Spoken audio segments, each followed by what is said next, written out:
Buenos días, good morning. My name is Fábio Bessa, and I'm responsible for ecosystem development for IBM Latin America. And it's a pleasure for me to be here with all of you. And I'm very welcome to our Latin American Mentor Day, part of the IBM Entrepreneur Program. IBM SmartCamp event is a part of this program where we bring the best startups around the world to receive mentoring from venture capitalists, entrepreneurs, industry experts, academia, and IBM. Today I'm hosting Latin American Mentor Day with the main objective of providing mentorship for our finalists in preparation for tomorrow, where will be the public SmartCamp final, and one of these startups will be the winner of this regional event. Before we continue with the agenda, I will remind you our house rules. So please put your mobile phone in silence, and I will ask you to have your calls outside of the auditorium. Now it's a great pleasure to be introducing Salvador Martinez, our General Manager, IBM Mexico.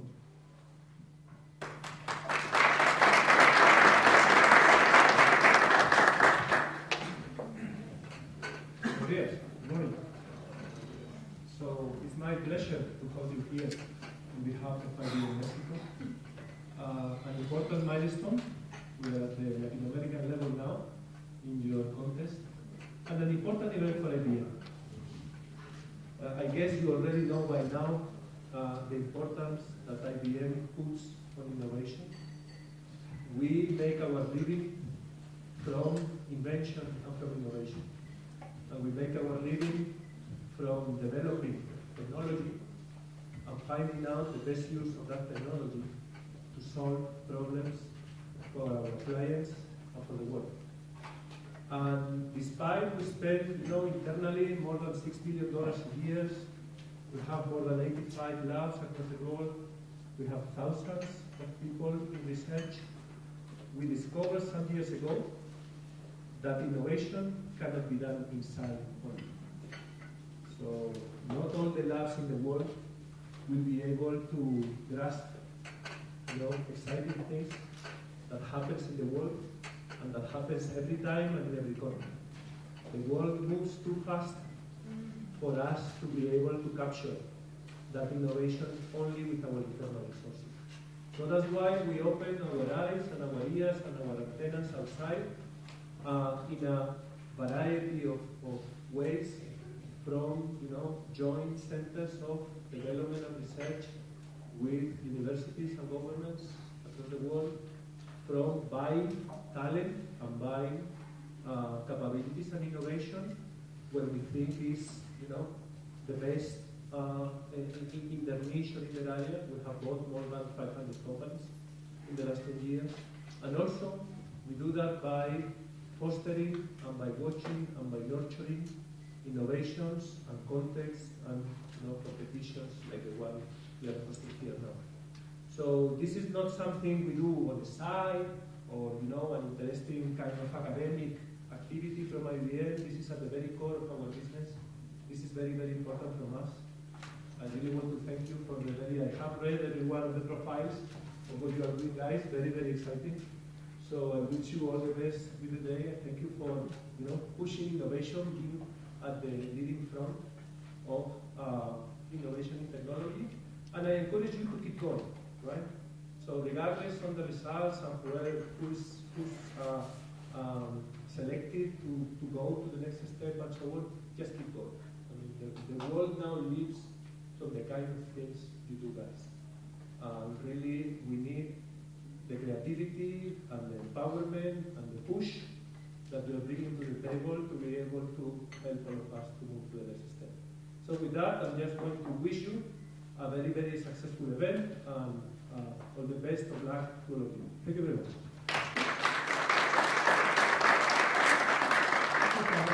Thank you very much.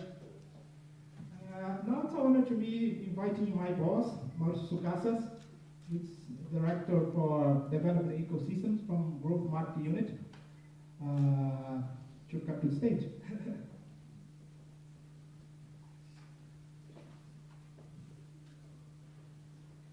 Thank you, Claudio. Good morning to everybody. It's a real pleasure for me to be here. Buenos dias. I think that the agreement is that everyone speaks in English now. So I'm not going to use my Chinese today. So I do live in China. And how do I get these slides forward? I don't need it right now. Just ask for that and that's what we do. Okay. I'll just ask what I need. So it is a real pleasure to be here. I'm originally from Brazil, and this year I visited the SmartCamp Brazil for the first time, and so it's a pleasure to catch up with the finalists here. I want to start where Salvador and said, whatever happened, just keep going. I say the real goal for you, the finalists, is really not to win the SmartCamp. The real goal is to build a great company. That's the goal. And we do have several examples of companies that have just kept going and did fantastic over time using what you're going to have today to best, which is the mentor sessions. I think that's the great differential that we have between our event and some of the other startup contests that I've seen around, and that's not my words, that's the words of people that participate in our SmartCamp. So the biggest difference that we have is the mentor day. And I can't remember which company, there was one company from Brazil that did a very interesting quote. They said, well, the SmartCamp allowed me or helped me to avoid 6 months of mistake at least. So that this day of the mentor helped them to speed up 6 months in time by avoiding mistakes with the experience that we have in mentors. We will have a winner tomorrow, so today get the maximum of that. Well, I know you're all going to work hard tomorrow, and I hope that we have two great companies, two great entities going to the final tomorrow. The winner of the SmartCamp and Selección de México, that we're all going to be cheering for against the Kiwis. Now, if it was rugby, I'll have my question, but guys, it's football. Okay, so let me get started, and if you can move to the next slide, please. We are seeing innovation happening everywhere. Now, when we look at smart land, we see innovations in retail, in transportation, in roads, everywhere that we look. We have innovation, mainly driven by technology. And can you move to the next one? Do you have any way of me moving my slides? But let me step back then a little bit on that. What is innovation for us? I think it's the right time to define what we understand for innovation. And we see innovation as being the intersection between the creativity, the invention, the insights, and the value creation. That means not all inventions are innovation. If they are not generating value, we don't consider that innovation. And when we look at innovation, we do look at multiple levels, various aspects. Product is one of them. You normally think innovation as a product innovation.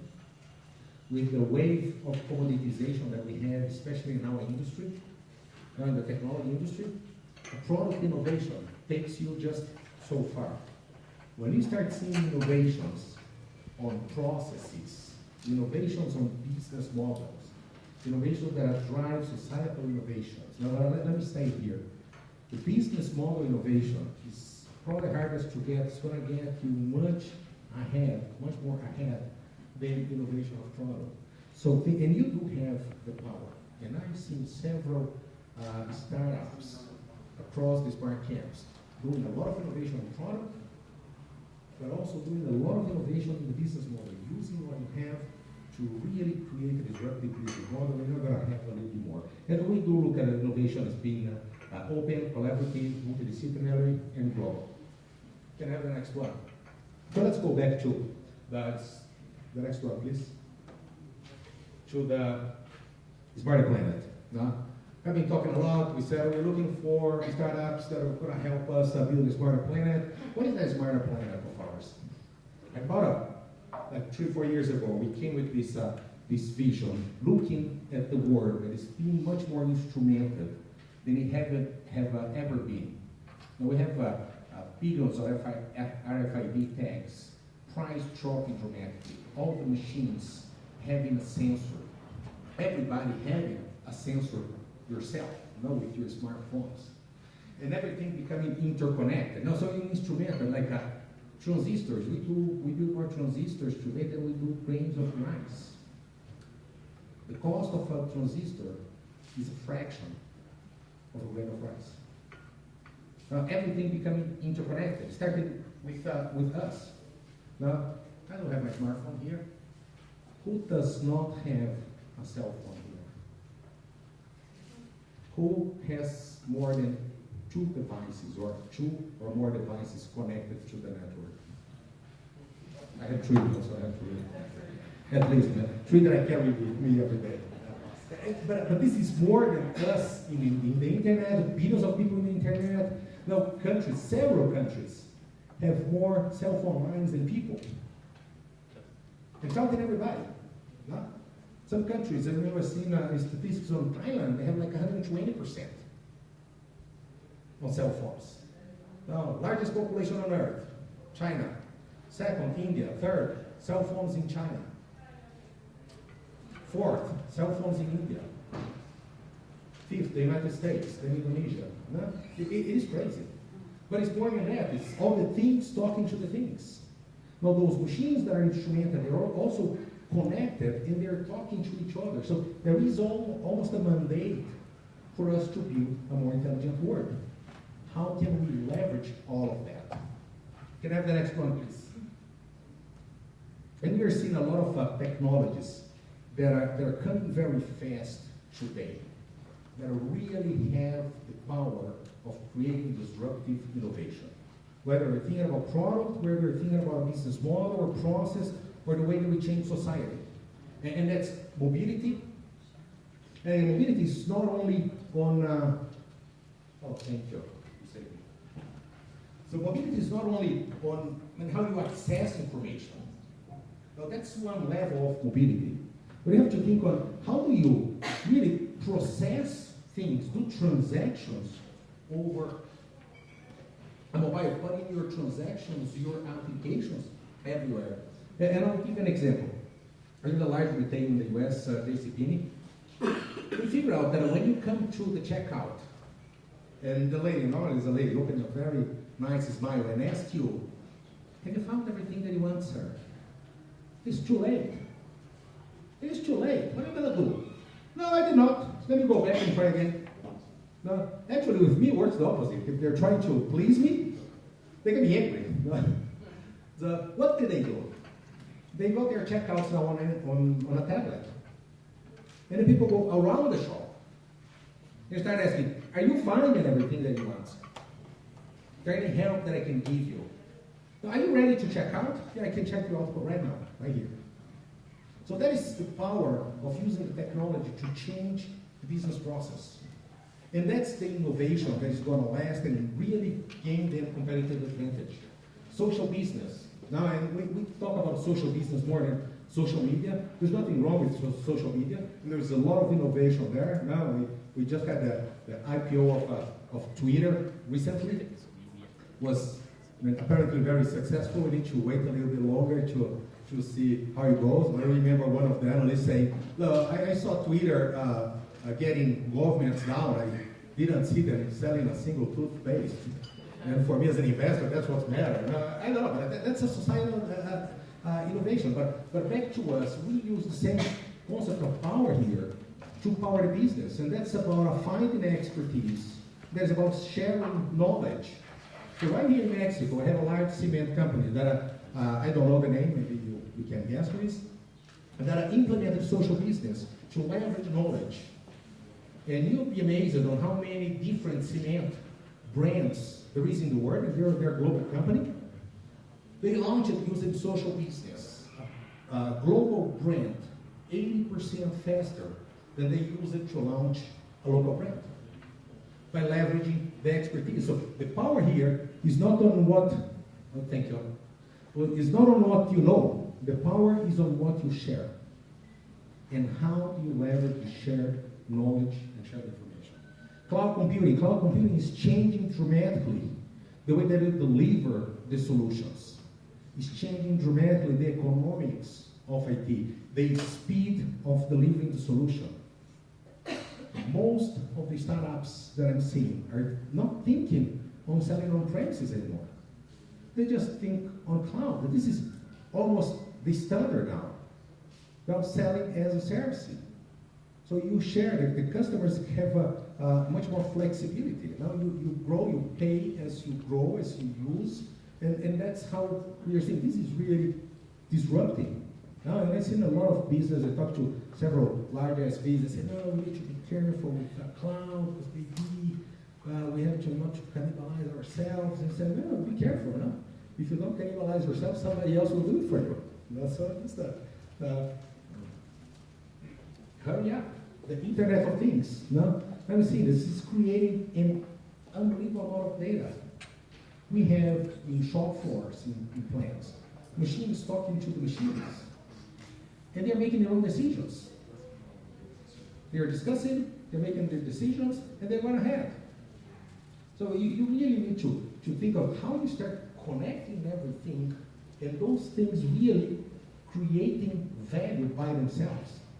And this is the word of big data. Big data, normally, I got some questions on an event like in Russia. Say, do you think big data is a problem just for big companies? Because it's big data, big companies? No, it's not. We look at big data as being the 4 different V's. What is volume? Volume of data. No, what is the velocity? If you think of Internet of Things, how fast does the data come that you need to digest, understand, and take actions? The third one is variety. Now it can be structured data, non-structured data, text, tweeters, pictures, movies. And the final one is veracity. You have this huge amount of data. At high speed, you create noise. Pretty much like you have noise on a phone line, like you have noise on a power line. So in London, all the buses have a GPS. They're all connected to the traffic system. They can monitor everything. And the real case, there was a bus showing up in the middle of the Thames River. What do you do? Is there a noise, or is there a real data? Do you send immediately the rescue team and stop everything in the traffic, or not? No. So how do you separate noise from that? And the data that we're having here, 90% of the data that we have today was acquired over the past 2 years. So if you think of the other way around, in 2011, the world had 10% of the data that we have today. 10%. That's unbelievable amount of data. And again, coming from a different way.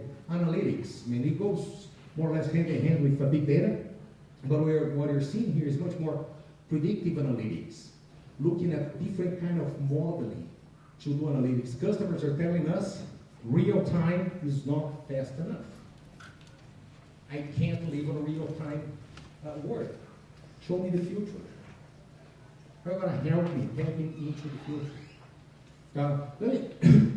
Between analytics and big data, let me tell you a project that we are doing right now in IBM in the Innovation Center in Prague, which is quite interesting. I like the idea of the team. What they did is that first the partners connect to our Innovation Center now, and the Innovation Center is your house now for all the partners. And they connect remotely, and some partners where connections were being dropped by apparently no reason that they could find out. So normally you look into that and say, okay, that's a networking problem. So they look into that and say, no, that's a big data problem. So they collect all the logs from the routers, put it on SPSS, a tool that we have for predictive analytics, found out patterns of what was happening, and then they connect a product called data streams to digest the fast log of the router real time, map it against patterns, do a predictive analytics, and take corrective actions before the problem occurred. So that's the power. Now look into the world with a different set of eyes. But much more than the power of each one of those technologies is really, I don't think that this thing's working.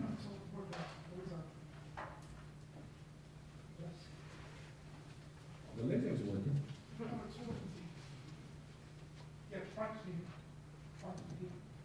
Ah, it's here. Okay, there we go. I found the target now. It's yours. No? That's that it is. But it's more than any one of those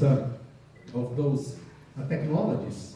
The real power is in the fact that all of them are coming very fast at a very high speed at the same time. And when you start gathering the power of all of them combined, that's when you drive really disruptive innovations. And what you're seeing is that this race or this junction of all these technologies is giving birth to a new era of computing. So we started about a little bit more than 100 years ago with the tabulating era. So those were machines that counted things. No, they're good for census, they're good for accounting. They counted pretty well, pretty fast. And then we moved into the programmable era. That's where we are today. Does computer do what you tell them to do? If that, then do that. That becomes more sophisticated, faster, but still, you tell them what to do. If that, do that. Now the world is becoming a lot more complex. You cannot possibly program this work. Forget it. No, you need a different set of systems. You need systems that learn, and that's the cognitive system. Now, I'm not saying that they think, at least yet, no?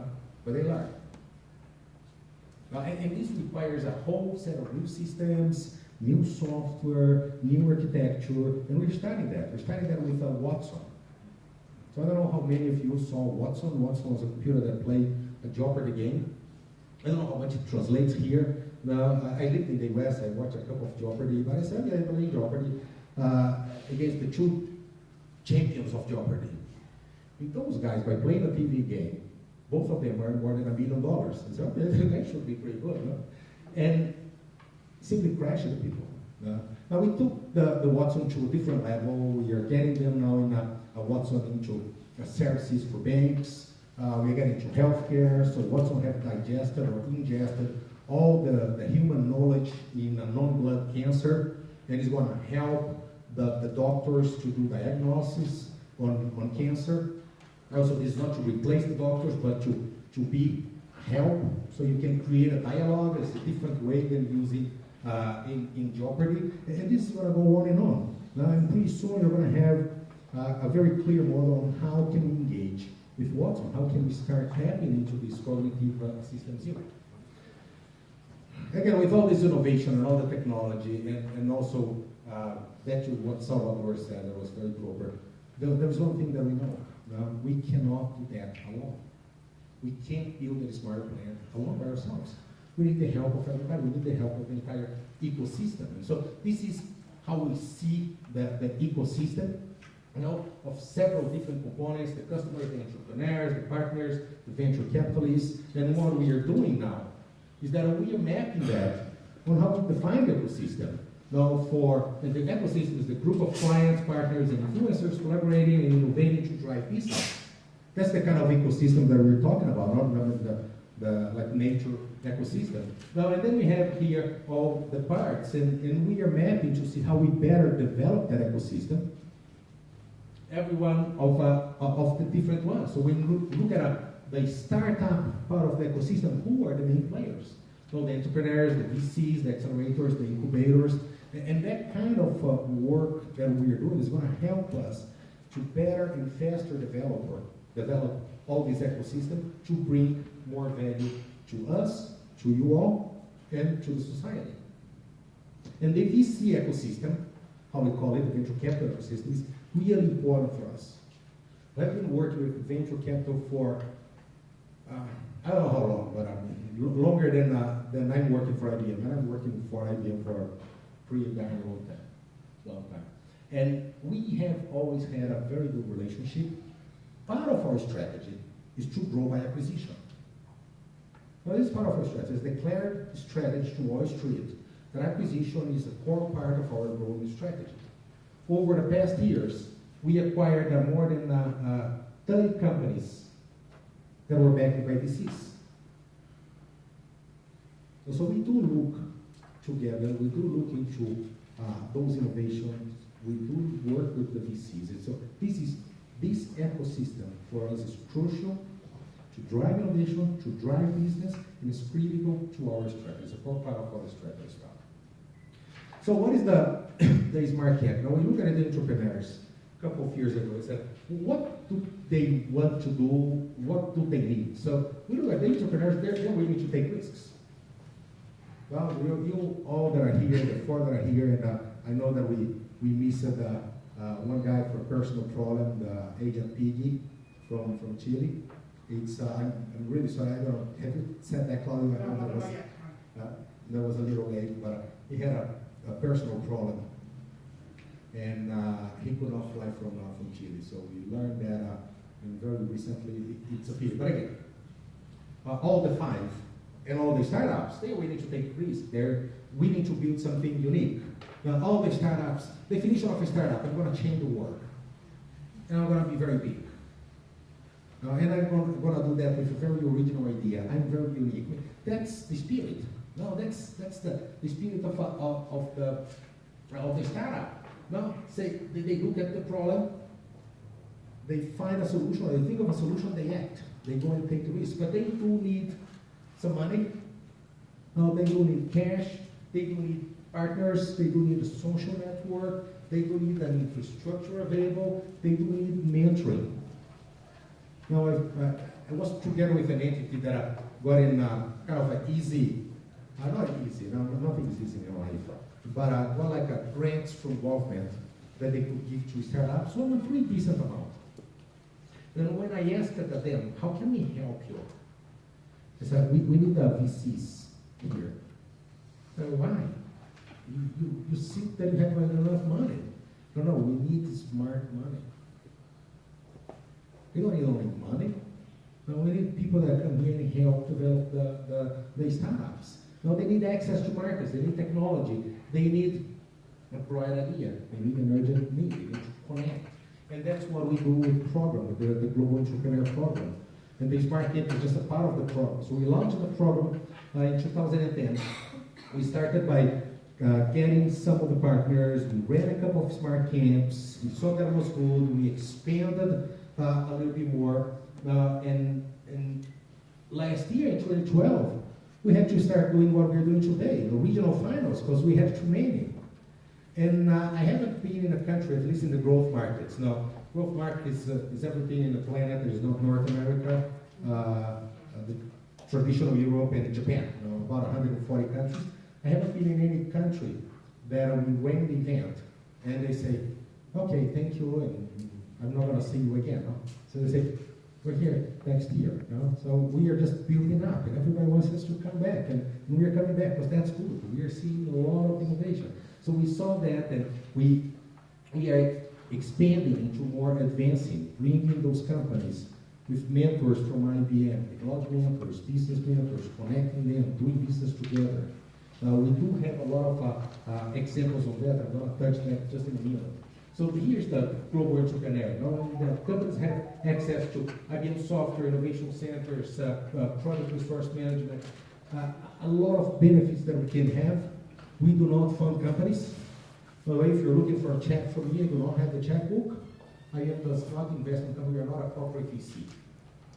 We do believe that there is people right here in this room. There's much smarter than we do in getting money to the companies. That smart money that I said, those are all the angels and investors and VCs that we have here. Let me give a couple of examples. IDXP is a company from Brazil. They were with us like 2 years ago. They won Brazil, got the finals. They have a solution that they put like an RFID in the shopping cart in the supermarkets. They track where you're going with high precision antennas. Cross that with the sales ticket, there you go. A lot of information. So they know what products have stocking powers, who trades, create maps. We are now doing a pilot in retail that you might know by name. It's called a Walmart. Crop Logic. I told the team I may need to change the Crop Logic tomorrow because they are from New Zealand. So what Crop Logic does is they use the massive amount of data that was on research from the University of Auckland and build an analytics behind it to help potato growers to grow farms with less water and fertilizer, optimizing water and fertilizing, and doing a better forecast of the crop and the production than they had before. They're selling to large producers and farmers in the US. People like Frito-Lay are now their customers. Now Map is the winner of the first SmartCamp in China. They do an indoor mapping, and it's a live mapping. They were thinking on just building the map, and then after we went together, they really built an kind of API. We didn't have that name before, the API economy, but they built a platform, and they have a lot of partners building apps on that, and they're monetizing on that very much. Mold is the winner of last year's. Mold is from Kenya. They're from Nairobi. They call themselves, they do nano credit in a nanosecond. So what they do is you have your prepaid phone, which by the way is 98% of the people in Africa, and about 60% of the people in the world have a prepaid phone. Run out of airtime. And you need to do that critical call. What do? And you are nowhere near to tap off your phone. Hey, let it run. $1, $2, $3.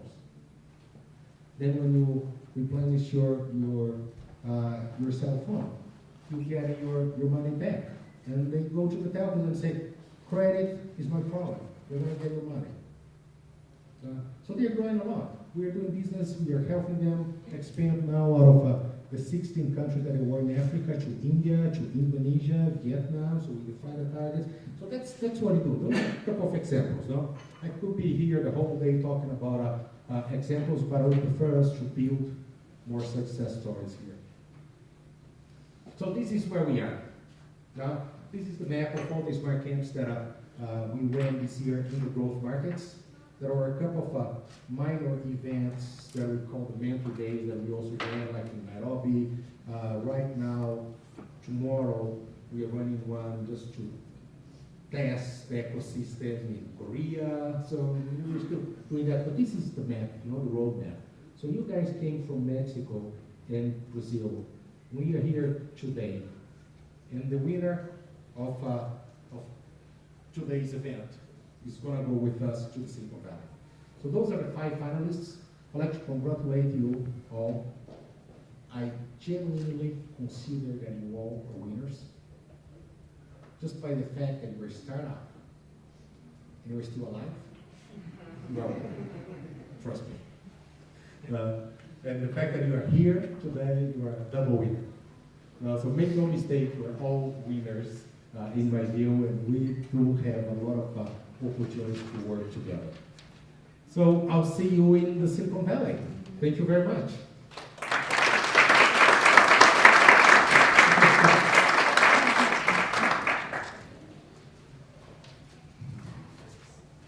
So now we are going to have the most important part of this event, the finalist presentation, where each startup will have 6 minutes to present us about their solutions. Right? Before we start presenting the finalists, Sukas already mentioned that we have this problem, the personal problem with AT&T. So we're going to have a separate section, a virtual section with the mentorees to give the advice to them. And having said that, I'd like to invite our first finalist. Please welcome Conoce from Mexico.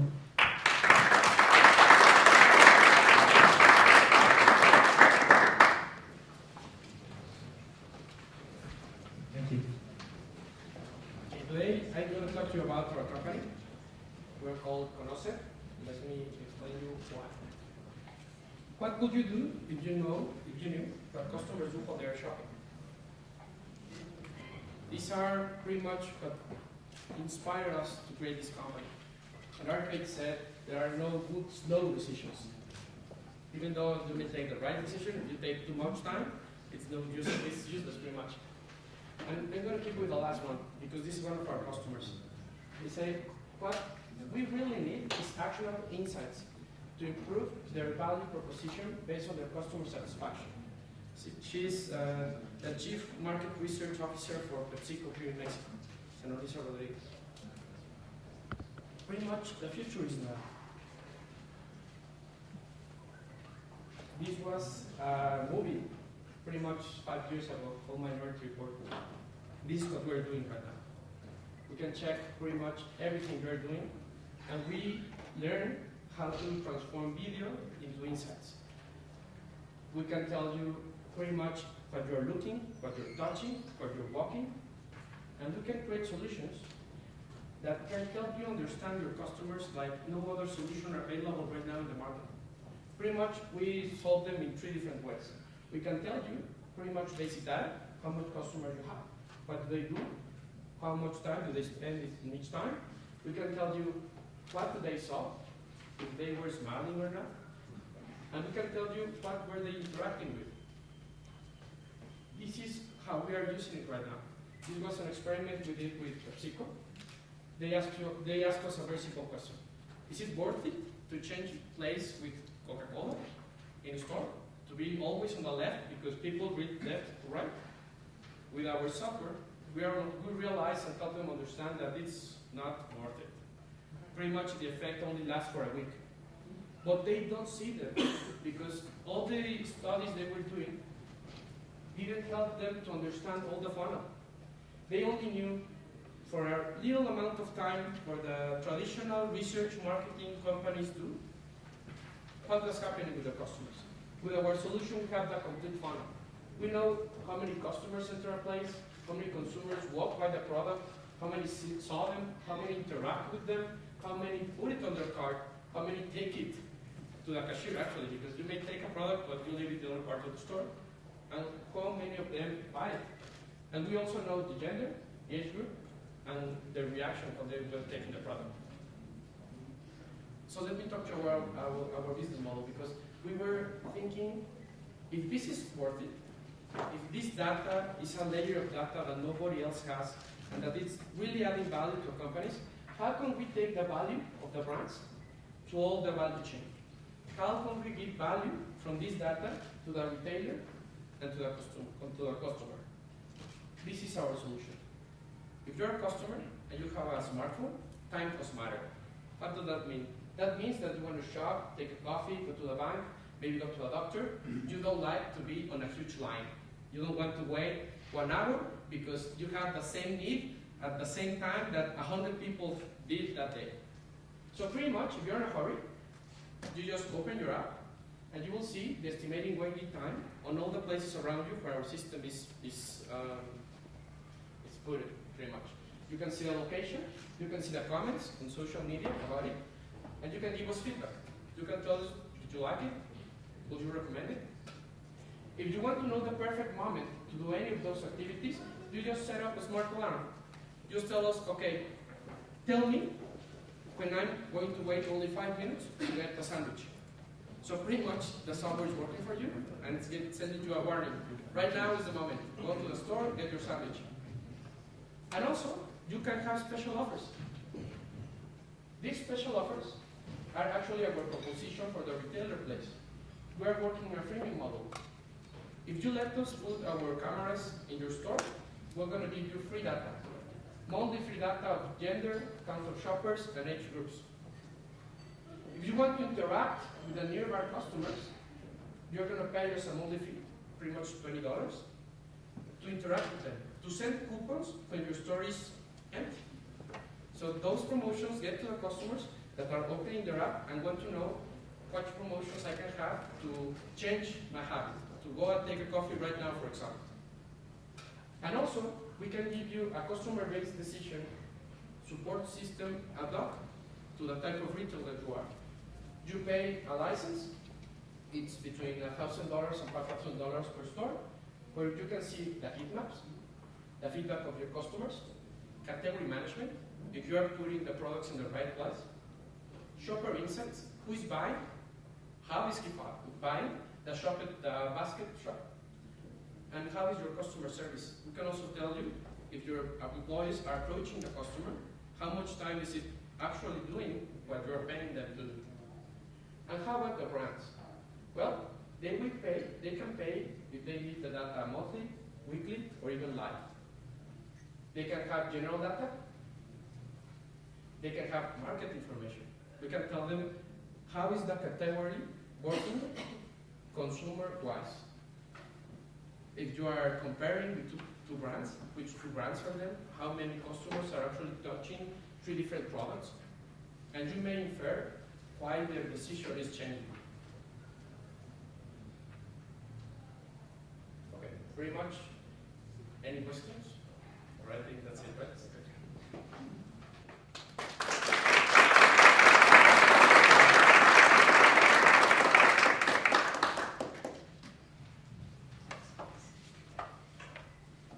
Our second finalist is Entries from Mexico.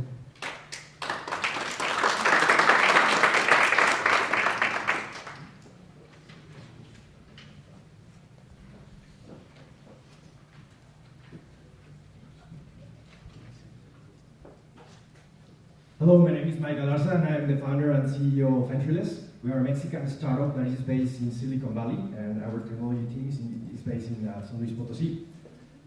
Back in 2009, I decided to migrate to Silicon Valley with one hope, and that one hope was to change the future. And while doing so, I was working, leading a team of accountants, and we were managing hundreds of bills per month. And all these bills needed to be entered manually into the accounting system, no matter how advanced that accounting system was or ERP system.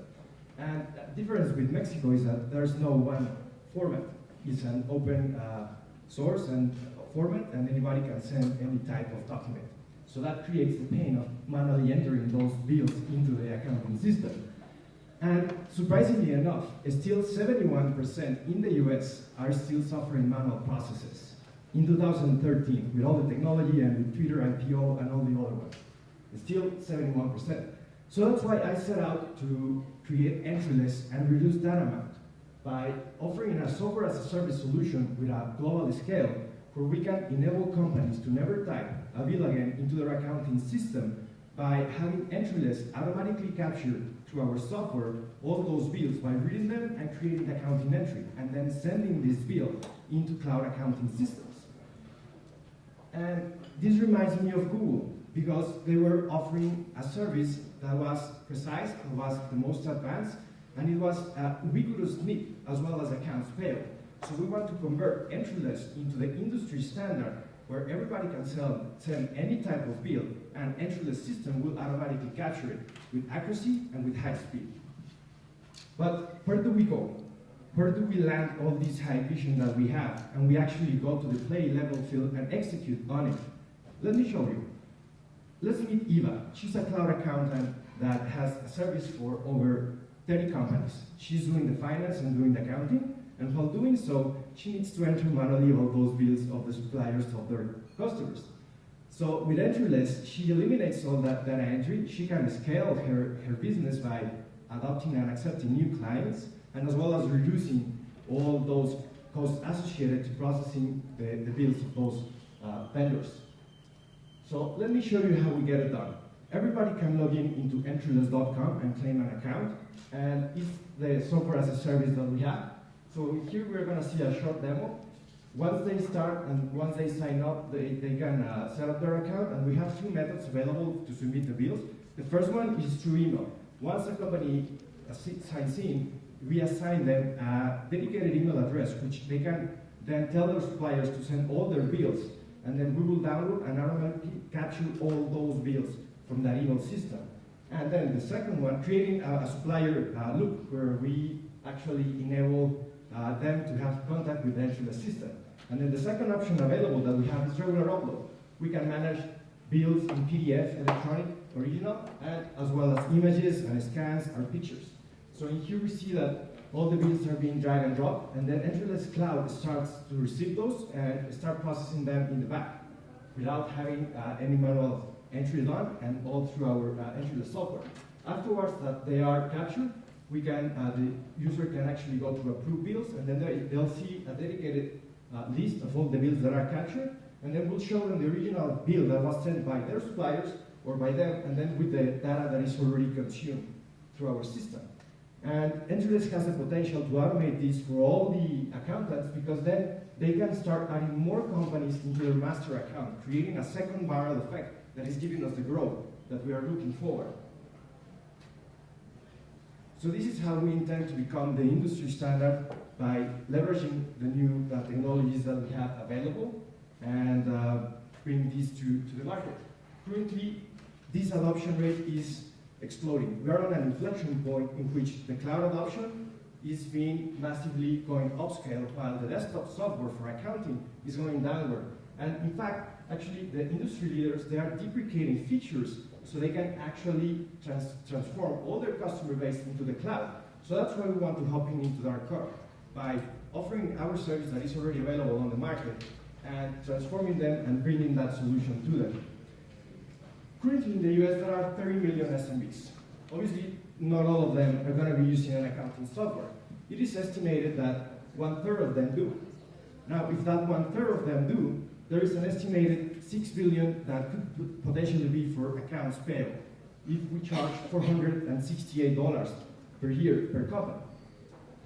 As far as for Entryless potential, if we consider that 1/3 and we tackle in the next 10 years 10% of that market, we could be easily be doing $565 million in the next 10 years.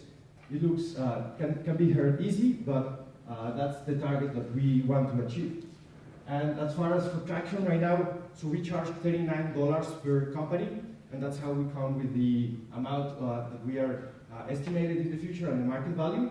And right now, these are the companies that are using and trailing Entryless. Some of them are paid, and most of them right now are checking the system and trialing. We have been live since the last week of August, so we're still early on the market, but yet we're already seeing great numbers. As far as for the competition, we scale with software and with more formats that the system sends us, because we have an intelligent system that is learning from those formats. Whereas over here on the low end, for the SMBs, we have a shoebox for accountants, which is basically a Dropbox where you can send and receive documents, and as well as bill.com. For bill.com, they actually charge $2 per bill because they have a data entry team that does that for you. And we have also on the high-end scale, thank you.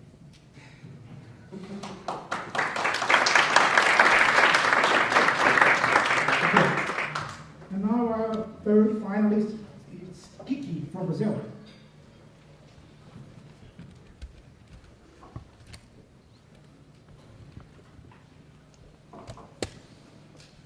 Good morning, everyone. My name is Eduardo Contempo. I'm one of the founders of Geeky. I've been involved with the education sector for the last 15 years of my life, first as a teacher, then doing investment banking at Credit Suisse. After that, I went to MIT to pursue my MBA, and finally, for the last 2 years, as an entrepreneur at Geeky. Educational systems haven't changed much for the last 200 years. Professors give the same class using the same books, the same methodology, and the same sequence to all students, even knowing that two students do not learn the same way. So that's why we created Geeky, which is an adaptive learning company that uses big data and machine learning in order to personalize education. We created 2 products. The first is an assessment tool called Geeky Test. And for Geeky Test, we developed a unique predictive technology so that when the student takes our examination, we provide him in real time a personalized report showing first the grade that he will take in the ENEM. ENEM is the national exam in Brazil for college entrance. And second, and most important, we provide him his key weaknesses he needs to focus his study on in order to improve his grade. Also, professors, school principals, and parents have access to analytics so they can help students. And it's important to mention that Geeky Test is currently in the market the only product that provides feedback in real time for large-scale assessments. Our second product is an adaptive learning platform called Geeky Lab, and it's the first of its kind in Brazil.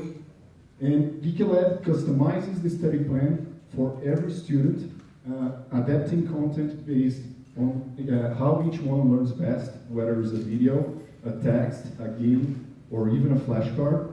It also personalizes the study plan based on the career each one wants to pursue, how much time they have to study, and the gaps that exist in their background. And based on the gaps that they have on the background, we also come up with an optimal itinerary for each one so they can learn different topics. The more the student uses the platform, the more we learn about them, and more powerful becomes our recommendation. So how do we make money and at the same time fulfill our purpose? We currently have a B2B business model in which we charge a fee per assessment per student, or a fee per student per month. We charge from private schools. We chose to work at the first moment with large-scale, top-tier, and strong brand schools in Brazil. We currently have 60 of them throughout the country. We expect to generate 2.5 million in revenues this year. And one thing that is important to mention about our business model, for each student that pays for our product, we offer the exact same product for free for a student from a public school that cannot afford to pay. So as a startup with limited resources, we thought, how could we develop a strong brand recognition, have a large number of people using our product, and at the same time offer access to those who need and cannot pay. So we created a project called Geeky Games this year, in which we offered free access to both our products 60 days prior to the national exam. And we developed strong partnerships for this project. First with Rede Globo, which is the largest media group in Brazil. They broadcasted the project on a national level without charging. And we also made partnerships with education secretaries. We had 12 of them enrolling students. The outcome of this project, we had 2 million students impacted from all states in Brazil, over 11 million exercises solved, and we also saw an improvement of 68% on students' initial key weaknesses. And given the success of the project, Geeky was certified by the Ministry of Education as the only and official platform for the preparation to the national exam in Brazil. So what's next? We started Geeky in September 2011 from scratch, focusing on the national exam, which is a 7 million people market. We already achieved 2 million people this year, so it's roughly 30% of this market. So this next year we're starting to move to other markets, corporate training, corporate certification, and also the post-secondary market, which are roughly altogether 35 million people market. And we dream big, and we believe that technology is global. So we are currently negotiating a partnership with a global publisher that is present in 12 countries. So by 2014, Geeky is already starting the international operations. And that's why we also recruited the 57 brightest people that we could from top-tier universities such as MIT, Stanford, and the best schools in Brazil. And that's why we also chose to have the 2 investors that, in our view, are the most committed to the education sector in Brazil, which are Mr. Jorge Paulo Lema and Bernardo Gadin. Thank you very much.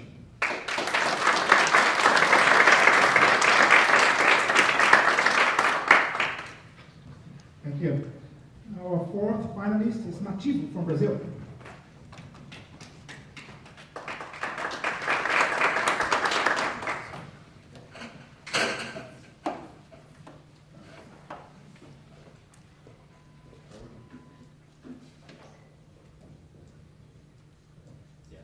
Hi, my name is Chris. I'm the CEO and co-founder of Nativo. I've been working in the travel industry for more than 10 years, and I studied at Singularity University, the institution founded by Google and NASA in Silicon Valley. When I was there, I met 2 PhDs in artificial intelligence, and they had some awards from MIT. And they have a very strong AI platform for the Ministry of Defense in Spain to calculate the best routes to evacuate a city. We decided to, oops, man, it's not working. Sorry, it should stop the time there, okay?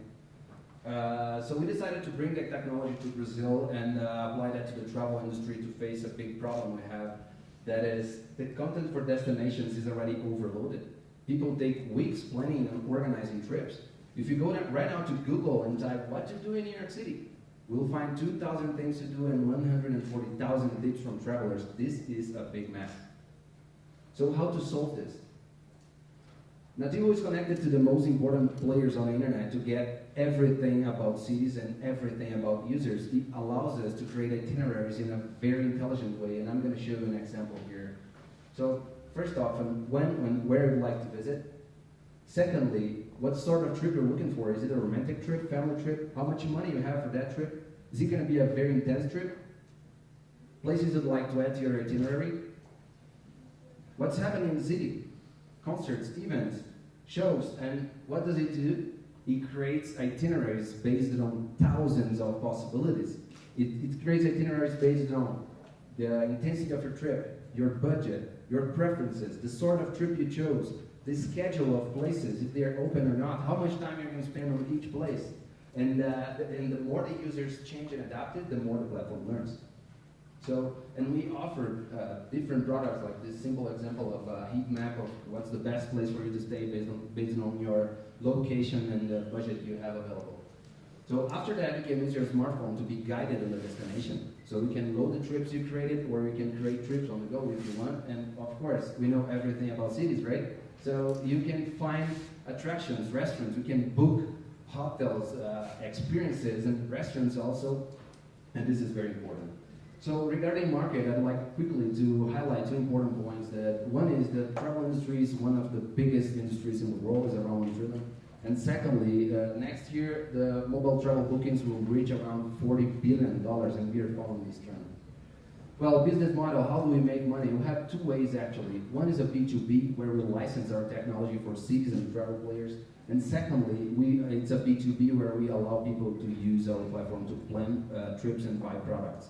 So some examples of our B2B model, we were chosen to be the official app of Rio. And some big events there like the World Youth Day and the Confederations Cup.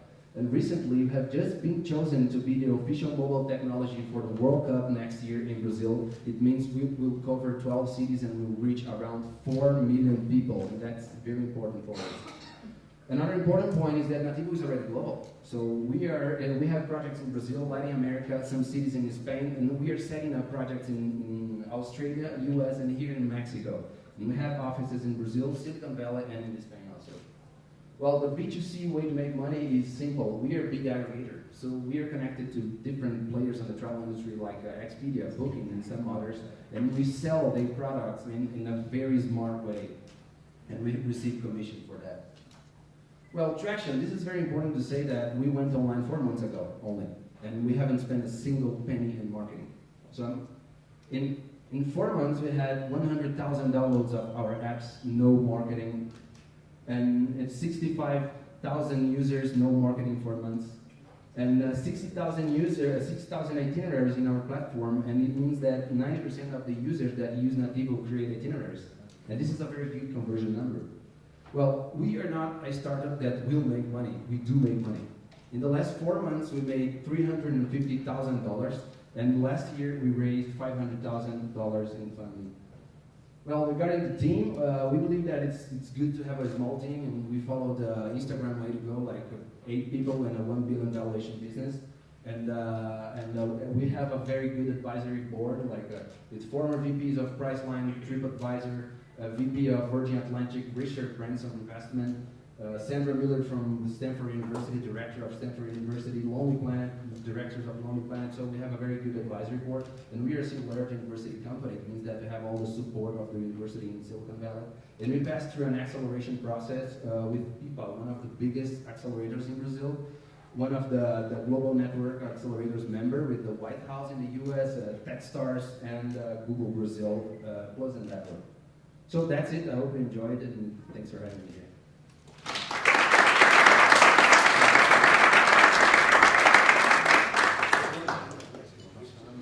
Good. So I think, it's going to be a very challenge decision tomorrow. I really like the presentations, the quality of the presentations, and I think for the judge tomorrow will be a very strong challenge. definitely. So before we are going to the next topic of the agenda, I would like to invite you to have a lunch with us tomorrow at the Tech Monterey Campus Santa Fe at 2 p.m., where we will have a special lunch with our keynote speaker, Michael Gerber. And at the end of the mentoring session today, we will be giving his latest book and an invitation to bring it next day to him to sign it. Now Javier will explain how the mentoring session will work and the expectation that we have with that. So Javier, please. Your time.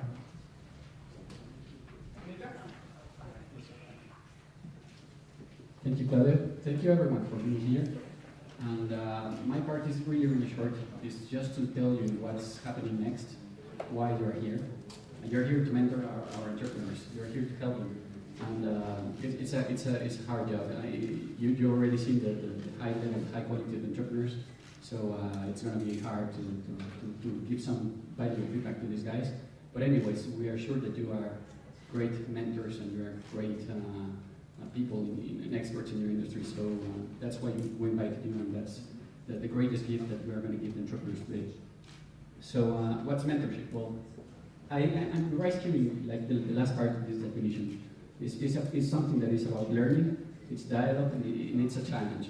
You need to challenge entrepreneurs. You need to ask hard questions. You need to really make them think while they are doing the things that they are doing, and maybe make them think that there are alternatives for what they are proposing.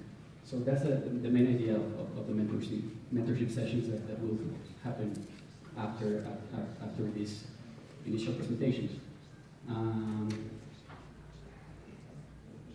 How is this going to happen? We're going to move from here upstairs. We're going to have 4 rooms. Well, here we have 5 in this bracket. We're only having 4 rooms, with 4 entrepreneurs. And this is going to we're going to move. The mentors are staying in the rooms, and the startups are going to start rotating from room to room. And we're going to have 40 minutes for the mentorship sessions to start asking all these questions that you have. How are we gonna see? How is this gonna happen? We have in the folder that we delivered you in the morning. We have this schedule, and we're gonna have to move. Well, the entrepreneurs, as I was telling you, are the ones that are gonna move. We're starting 9:45. We're having a break here in the middle, color the gray, and we're carrying on until almost 1 p.m. Okay. Now I just need to tell you who goes where. And this is more or less the graphic representation of how the rooms look upstairs. We have an aisle in the middle, and we have 3 rooms on the right and 1 room on the left. And this is how I'm asking you, how we're asking the mentors to sit in this order, in these rooms. After the 40 minutes that we'll have for mentoring, you'll hear a bell. We're going to ring a bell to let you know that the presentation is over. We're going to ring that bell 5 minutes before the presentation must be over, and then we're going to ring it again when the presentation must stop. And when that happens, we're going to ask the entrepreneurs to walk to the right to the next room. So this entrepreneur walks to the right to this room, this entrepreneur walks to the right, and this one goes to the one to the room in front of the aisle. And we're asking your feedback. We are also making good use of your knowledge, and we are going to ask for your feedback. So it's very valuable for us to learn and to know what you think about entrepreneurs, where are their strengths. And we're going to ask you to fill 5 categories for you to give us this feedback. You will see also in the folder the evaluation forms, and this is the criteria that we're asking you. And also for the entrepreneurs, you know what you should be covering, and it's the same as you did in Mexico, as you did in Brazil. Market, the team, technology, traction, and an overall opinion of the solution of the entrepreneurs. It's also important for you to know that the results of your feedback is not the only outcome that we'll be taking for deciding who wins SmartCamp Latin America. It's only some more input, some more feedback for the judges that will be taking decision tomorrow. It's very valuable, but it's not the only input and the only criteria for us to take a decision. And basically that's it. So we shall be starting at 9:45, the sessions. So we need to go upstairs now, and maybe you can stretch your legs.